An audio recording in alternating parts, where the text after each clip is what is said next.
Today we're talking about how to be label savvy. So if you are trying to lose weight, food labels can be increasingly important to get your head around what they actually mean, and thinking about the nutritional values of particular foods and products. Now, reading a label will make it easier for you to judge what type of food or product is good enough to put into your body. With labels, you can easily compare the food products and select the best option for your diet. Now, particularly when you're reading labels, there's a few food groups that you do want to stay away from. And being a qualified nutritionist, helping women with bloating and digestive issues, I pay a lot of attention to guiding my clients into how to read labels. So a few tips here will make it easier for you. Make sure you stay away from hydrogenated trans fats, hydrogenated fats, margarine, fake sugars, numbers, colors, and flavors. Did you know there's over 54 names for sugar now, ranging from various malt syrups, date syrups, fructose syrups, various concentrates, and they are all detrimental to your health goals if you're consuming too many of them. Now, also particularly stay away from numbers and colors and flavors. It's very handy to shop with something like this. It's a little additive alert list, particularly if you are struggling with asthma and bloating and skin issues. Then having one of these in your handbag as you go shopping will be very easy to refer to keep you on track. Now, of course, anything with wheat and gluten can cause bloating and also causes mucus in the stool, and this weakens your digestive system. So reading labels is important. If foods that are containing gluten, you may need to replace with healthier alternatives. Now, I love having a range of foods in my kitchen cupboard that don't require a label. Organic nuts that have been soaked, fruit that doesn't need a label, making my own bread, thank you to my husband. This is a rye and spelt loaf that only has flour, oil, water, and yeast in it. Very good. Even making my own antimicrobial pesto, it's got 8 different herbs in it, oil, salt, and lemon juice. Really simple. All right, so be aware of packaging like this that contains lots of even products that you'll find at the health food shop that contain a lot of different ingredients may not actually be very healthy for you and will cause problems with bloating and digestion. All right, now let's get stuck into also think about the marketing and advertising that you're being exposed to all the time when you go shopping. There are thousands of food in the supermarkets, in the petrol stations, your paper shops, your corner stores that are masquerading as food. I tell my kids all the time, this sort of stuff is not real food. So be aware, don't go shopping hungry. And, especially don't take your children shopping if they're hungry.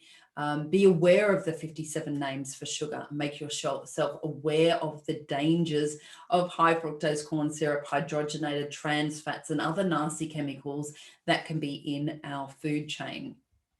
It's important to replace all of those processed snacks with healthy alternatives. Crisps, chips, crackers, granola bars, biscuits, all of these processed foods are going to be, it's going to be really hard to keep you on track and keep your willpower strong if you've got a cupboard full of those. If you can be strong when you go shopping, then you won't have them in the cupboard, and then you won't be taken off track when you feel like you deserve a treat at 5 p.m. or after dinner. Willpower will only get you so far. All right, here's a few tips on how to read a label and become label savvy. Tips like this that'll get you reading labels like a pro. Firstly, be aware of serving sizes. You'll have a serving size and a per 100 gram listed on the back of your product. And these nutritional values will be broken down per serving size. So be aware that, the serving sizes that are mentioned may make it easier to compare similar foods of the same size. be aware of the total number of calories. So if you are trying to lose weight, then you can easily calculate the number of calories based on the food products that you've eaten. Calories are really important because it's the number of calories that you consume and you burn that will leave you in a calorie deficit if you're trying to lose weight.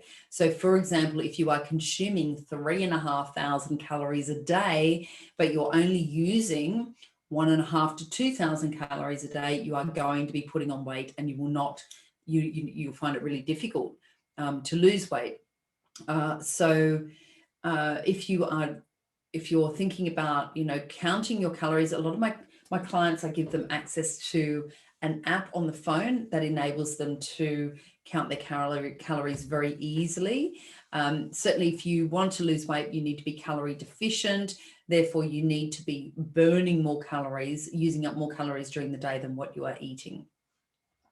There are certain nutrients that you really need to avoid. So be label savvy in this respect. You want to avoid things like saturated fats, trans fats, hydrogenated oils, cholesterol, and sodium.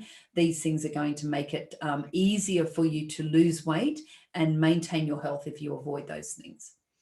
Now, there are certain nutrients that you do want to focus on, things like fiber, calcium, iron, protein, zinc, and a variety of other vitamins. These nutrients will make it easier for your body to feel nourished and to feel energized.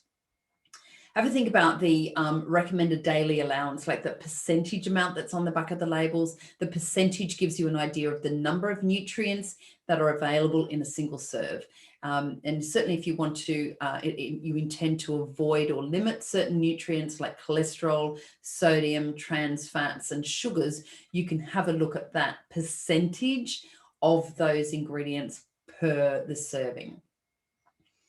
Okay, so hopefully that's been useful. If you like this video, please subscribe. I do post weekly videos and tips, and I would love for you to join my Facebook group. It's a free Facebook group. It's called Thriving Gut Health for Over 40s.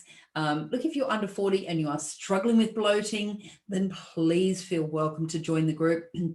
But particularly for us ladies who are over the age of 40 and going through the perimenopause and beyond, I really encourage you to focus on your gut health. Thanks so much for tuning in. Make sure you subscribe, and I'll see you on the next video.